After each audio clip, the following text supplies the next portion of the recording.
Happy Sunday, everybody. It is the Sunday of October 19th, and that can only mean one thing. It is time to report how the box office did this weekend.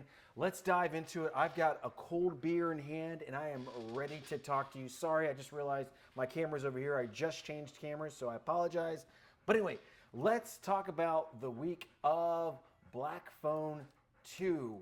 Black Phone 2 was the big movie that popped open this weekend, and it popped open just in time for Halloween season. And I actually got a chance to check it out on Saturday.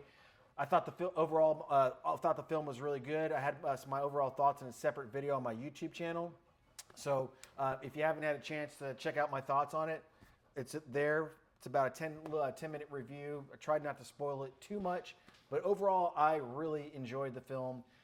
And would love to hear what you guys think about it as well. So let's go ahead and dive into the numbers themselves. All right, so Black Phone 2 did $26.5 million at the box office. Pretty solid numbers overall. The original Black Phone actually opened up very similar. I think it was roughly around $24-25 million during the summer. That was a movie that was released maybe I think 2021, 2020 during the COVID years and did pretty well. I think especially in the summer months with teenagers. I remember my teenage kids going out in the theaters and watching that movie and them loving it as well. And sorry if I keep looking off camera back and forth. So I'm still trying to get adjusted to where the audience is. Okay, so number 2 in its second week is Tron Ares, dropping by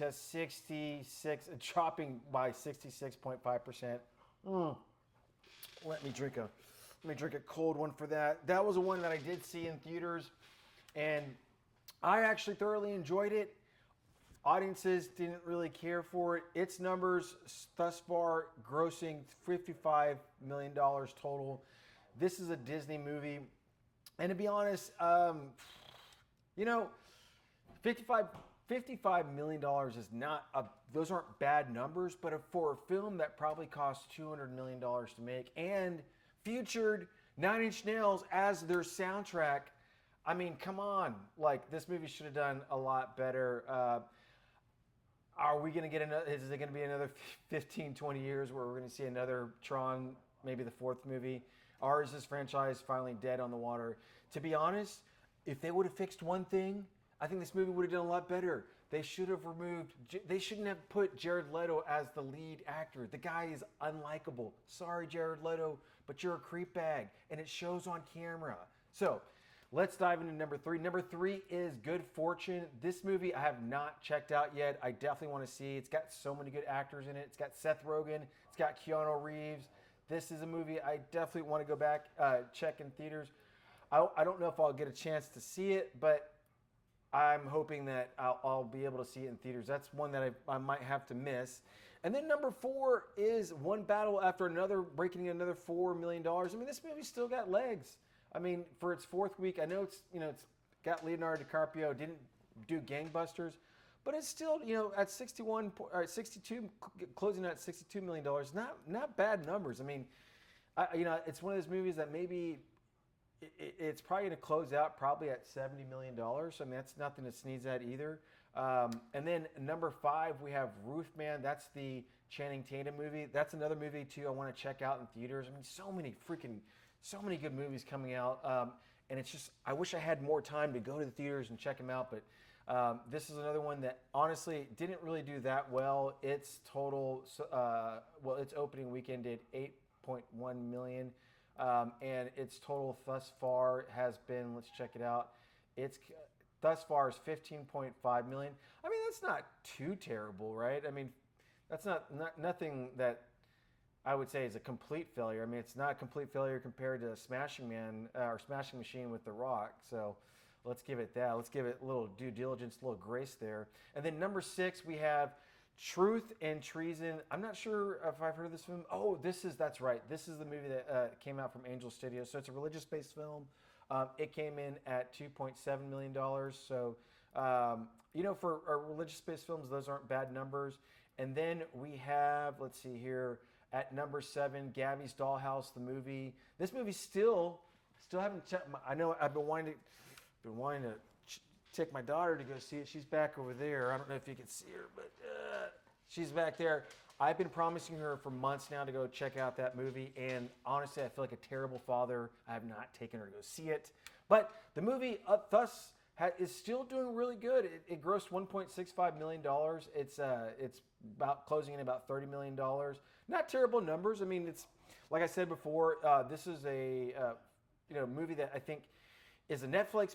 It's by Universal Pictures, but the show itself is on Netflix, and the fact that it's it shows that like some Netflix shows can actually have some legs in the movie theaters.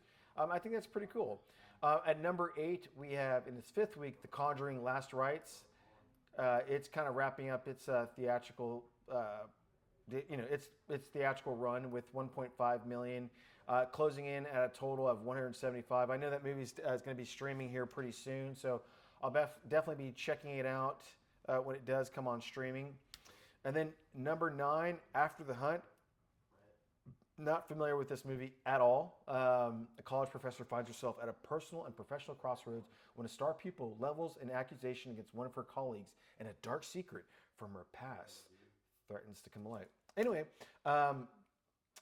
sorry, apologize if you didn't see that. Here's the overall text there, if you didn't get to check that out.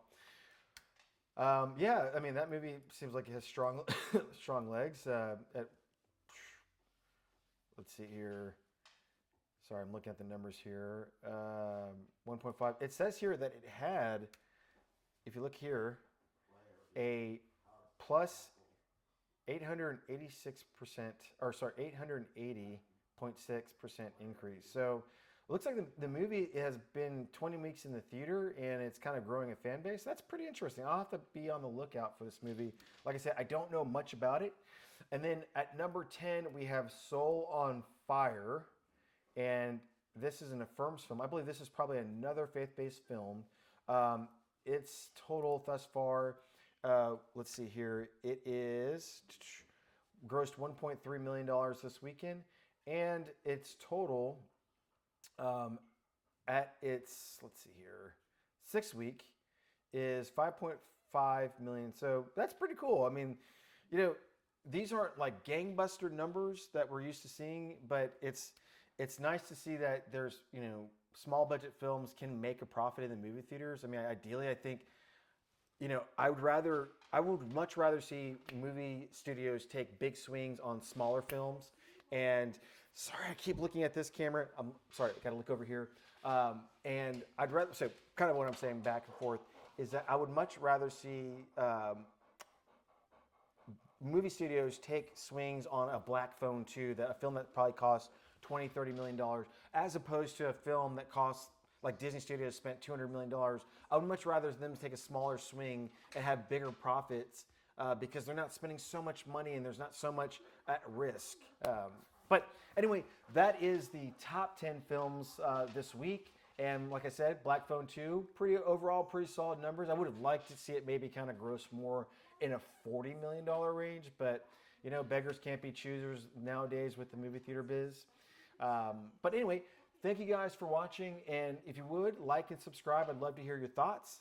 My name is Box Office Ricky, and I am very thankful for all that you, thank you guys for tuning in and watching the show, and I will report every Sunday everything that's going on in the box office. So thank you guys so much. Talk to you soon.